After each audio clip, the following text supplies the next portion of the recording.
ឆ្លងដល់រាត្រីថ្ងៃនាងរួមនៅនឹកម្សិលមិញស្នេហ៍បែកទាំងចិត្តនៅស្រ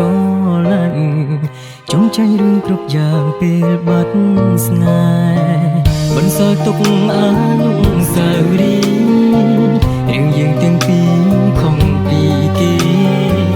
មិនមែនបែកគ្នាព្រោះចិត្តអងស្នេហ៍តែព្រោះស្រឡាញ់គ្នាមិនបានស្នេហ៍ដែលផ្ដាំនៅក្នុងយល់សពបញ្ចប់នៅពេលភ្ញាក់ឡើងតែចិត្តនៅចាំគ្រប់រឿងមិនអាចបំភ្លេចប្រហែលមានតែក្នុងយល់សពទើបយើងអាចជួបស្នេហ៍ពិតពេលសពបន្លប់ការពិតដែលឈឺចាប់យល់សពម្ដងទៀតបានទេចង់ឲ្យស្នេហ៍យើងអាចដូចដើមស្នេហ៍ដែលស្លាប់ផុតដងហើមមានសង្ឃឹមផ្ដាំជាថ្មីរាល់រាត្រីរាល់រាត្រីសូមជួបស្នេហាពេលក្ដីក្នុងសូប័ន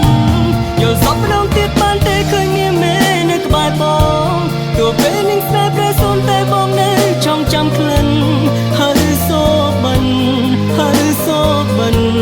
មានតែក្នុងសូប័នតើពួកយើងអាចជួបគ្នាម្ដងទៀត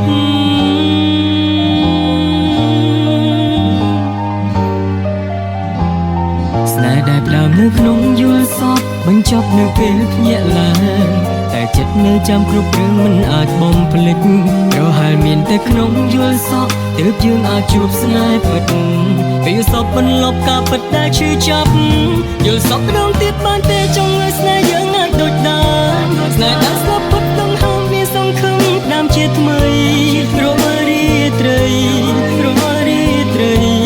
សូមជួបស្នេហាពេលក្ដីក្នុងសូប័នយល់សពម្ដងទៀតបានទេឃើញនាងមេនៅក្បែរបងទោះពេលនាងស្នេហ៍ប្រែសូនតែបងនៅចងចាំក្លិនហើយសូប័នហើយសូប័នមានតែក្នុងសូប័នតើពួកយើងអាចជួបគ្នាម្ដងទៀតចង់ឲ្យស្នេហ៍យើងអាចដូចដើមស្នេហ៍ដែលស្លាប់ផុតដងហើមគ្មានសង្ឃឹមផ្ដើមជាថ្មីរៀងរាល់រាត្រីរាល់រាត្រីសូមបានជួបស្នេហាភក្តីក្នុងសូប័ន